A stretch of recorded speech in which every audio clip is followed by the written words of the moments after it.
Okay. So, I am unable to can. What can I say? So, see, here's the deal. My idea was to have a dog that is rolling all over the floor and making noise. That was the idea. So, this is totally according to plan. No, what are you doing? Anyway, my idea was let's just kind of have a tiny little TBR for January and see how things go.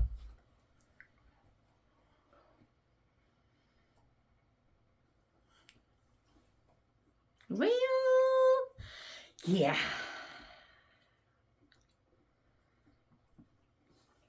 Let's just skip that. So, first up, I'm almost done with my final Chantal Reads All Day 2023 read. It's To Love a Viking by Heather Day Gilbert. I'm down to my last 10 chapters, and it's been going pretty fast. At 5 chapters a day, I'll be done in time. So there's that. I'm also almost done with Once Upon a Tomb, which I've just been reading snippets here and there. This turns out, I thought this was a novel. It reads like a novel. It feels like a novel. It's actually a memoir.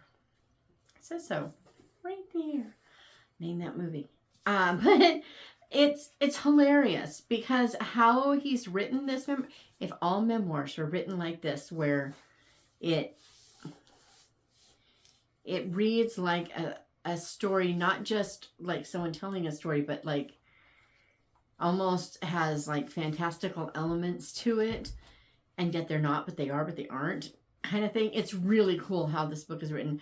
So far, there's been one word.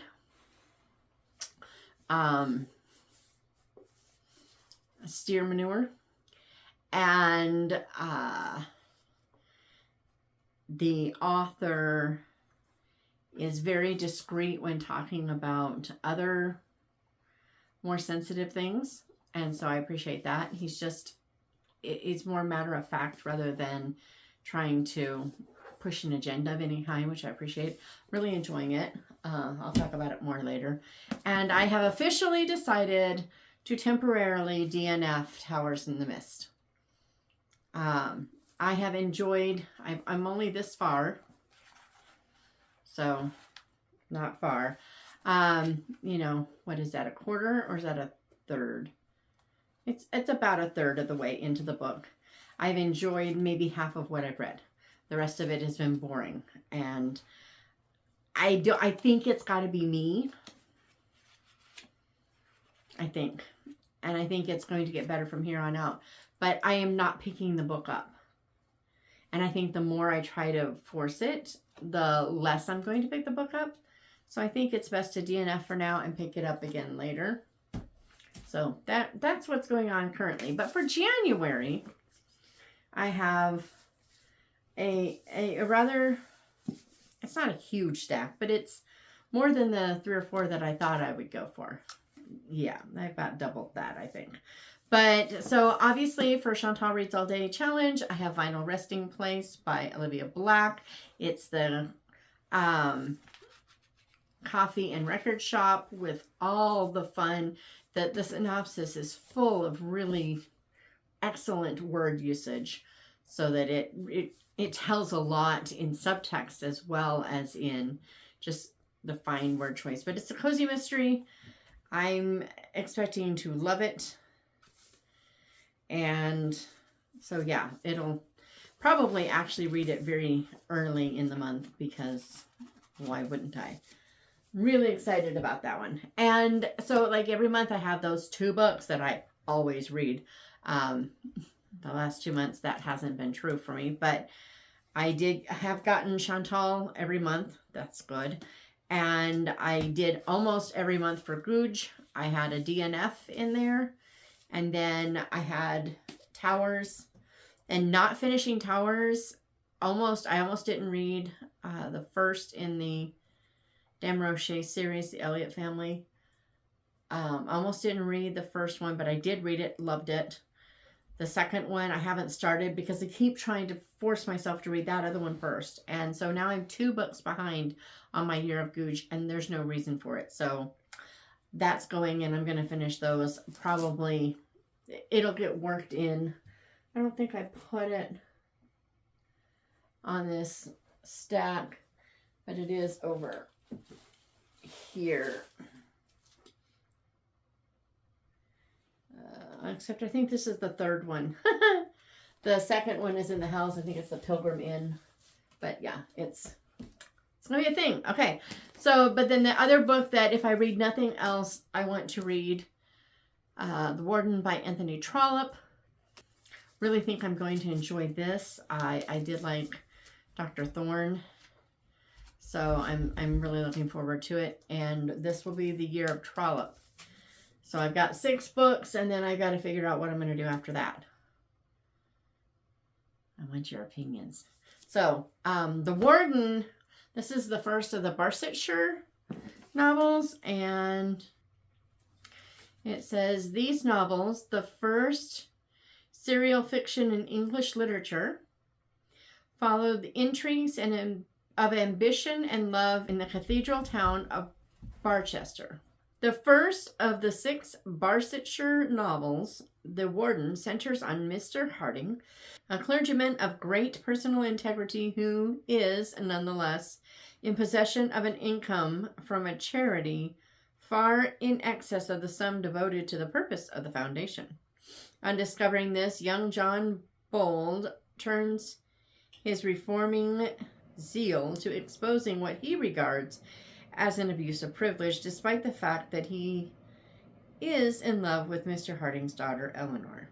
It was a highly topical novel. A case regarding the misapplication of church funds was the scandalous subject of contemporary debate.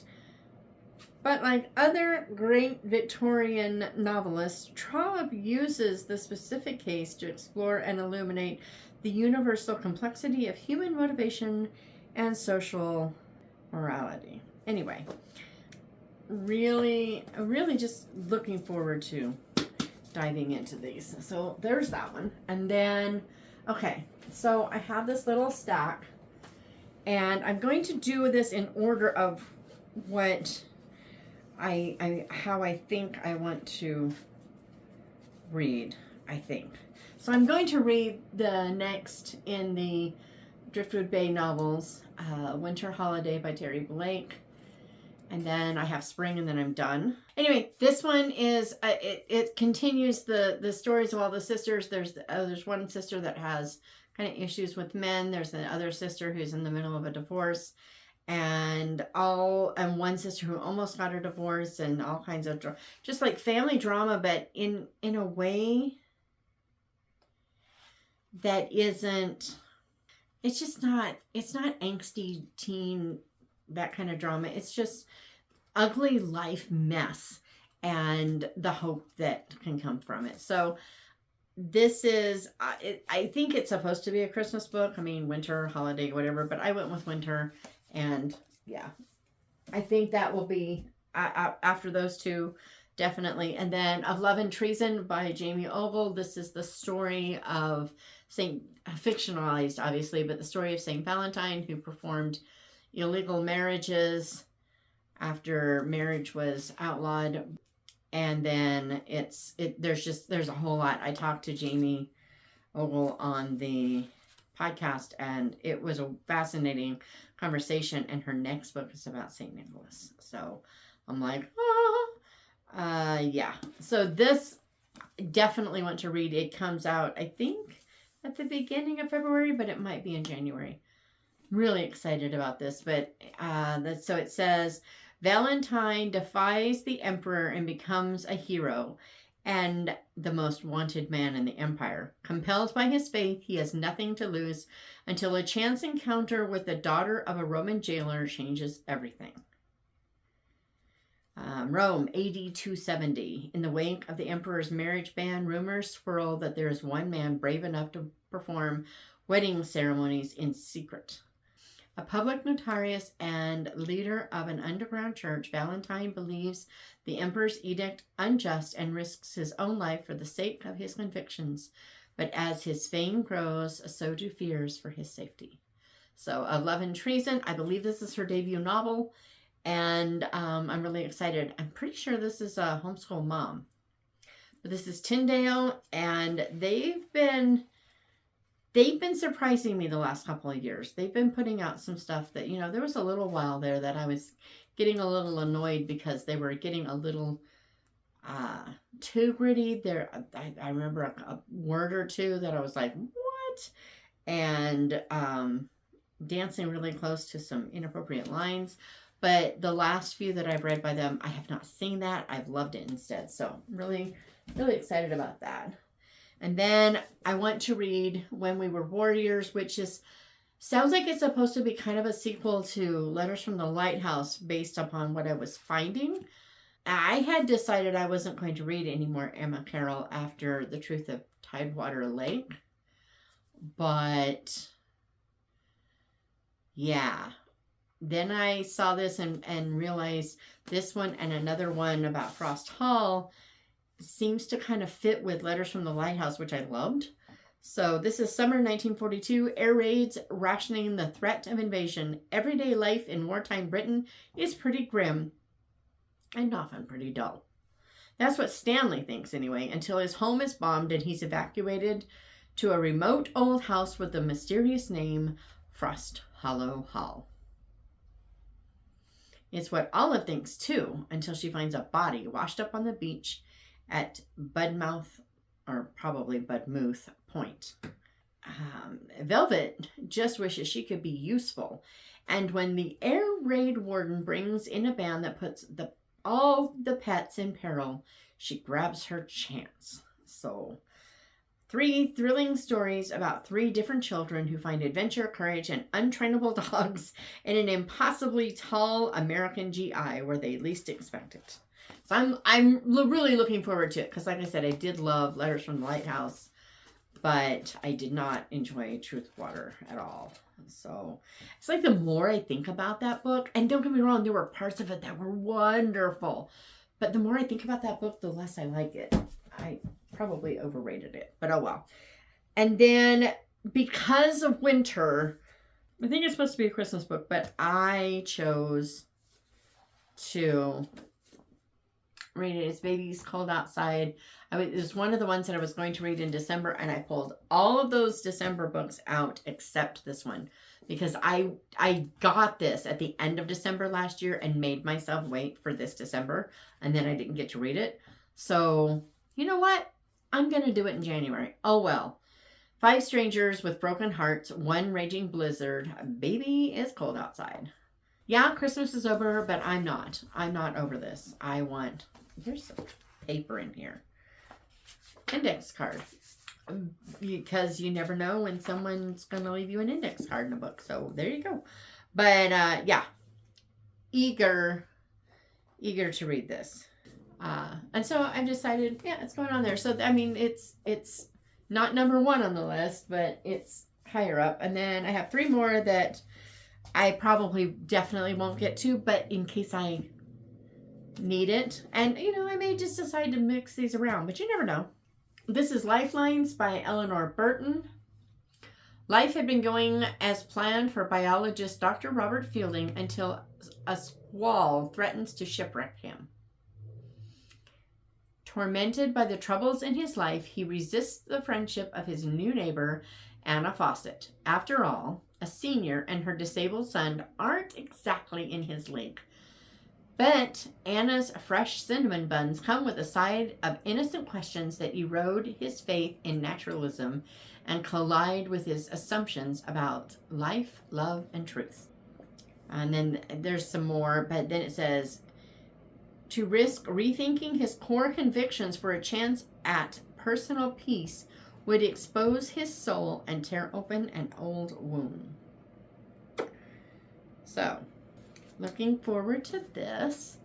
There's a sequel to it as well. So I've been wanting to read that for ages, and actually I've read like little snippets. I've kind of flipped through it just to kind of get a feel for the writing, and I think I'm going to love it. And then Anne over at In Search of Wonder recommended this series, Price of Privilege trilogy.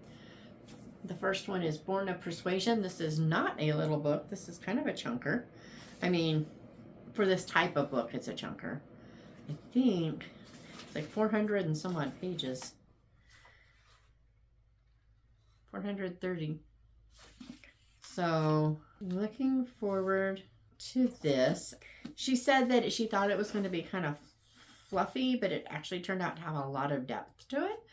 She never imagined securing her future would require delving into the past. The year is 1838, and 17-year-old Julia Elliston's position has never been more fragile. Orphaned and unmarried in a time when women are legal property of their fathers, husbands, and guardians, she finds herself at the mercy of an anonymous guardian who plans to establish her as a servant in far-off Scotland.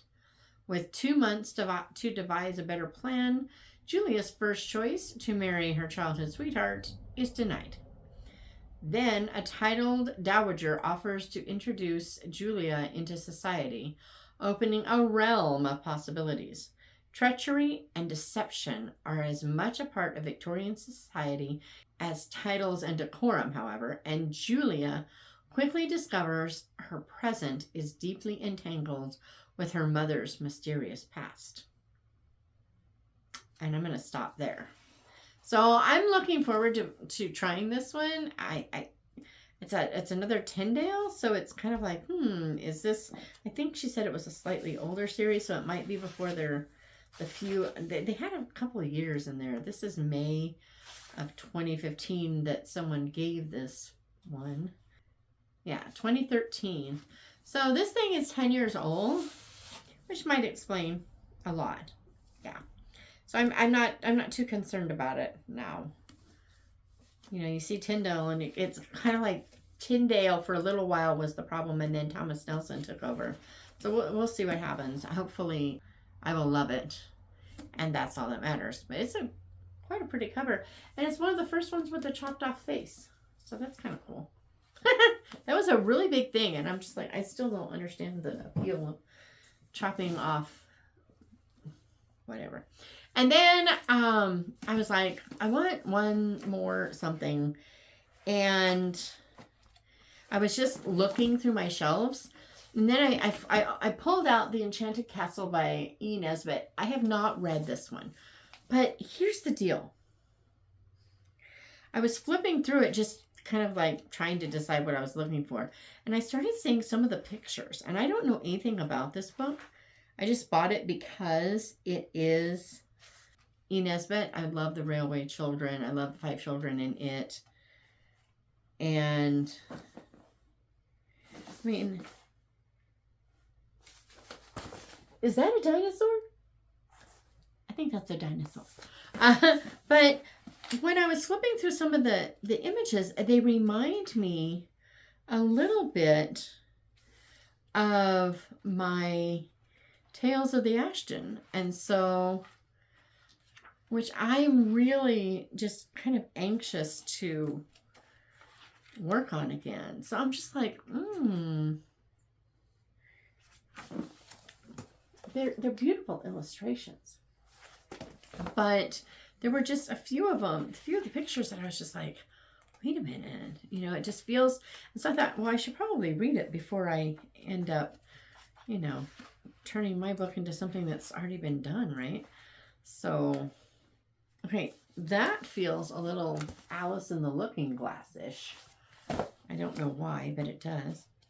It's so cool. But anyway, so I don't know anything about it, so let's find out what this book is about.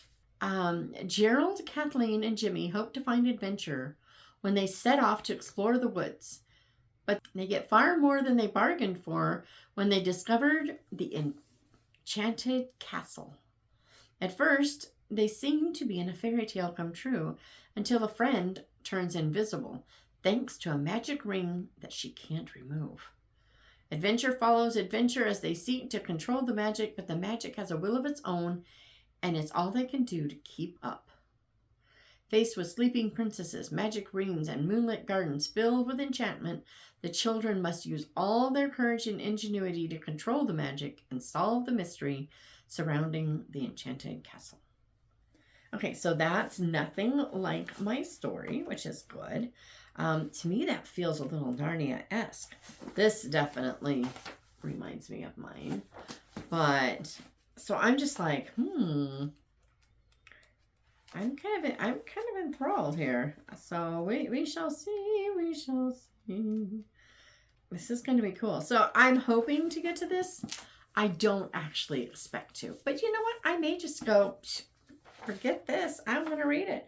And then I'll just read it because reasons. So these are what I'm planning, yikes, for January. Do you know what you're going to be reading? Hopefully, I'll get a lot of them done. But, again, these two are the only two that really matter.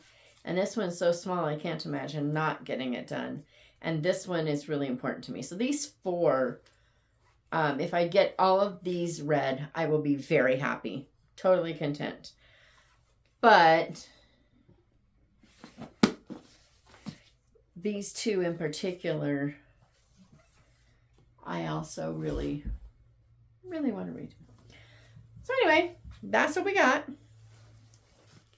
I hope you are having a wonderful weekend and are ready for 2023 because it's here, it's coming, and we can't get away from it. And I personally don't want to because I'm ready to leave 2023 behind it. I don't like to rush through days and just kind of wish them away. Time is precious, and just trying to get through it to get away from it is kind of a waste of it. But I'm okay with wasting a couple days if it takes us far away from the ugliness and gives us a fresh start. Right now, I'm there. I'm down with it. But anyway, hope you're doing well, and I hope you're reading good stuff. And let me know if there's any of these that you think I should, read before the others. Do you know something about them that I don't know? Maybe. See you later.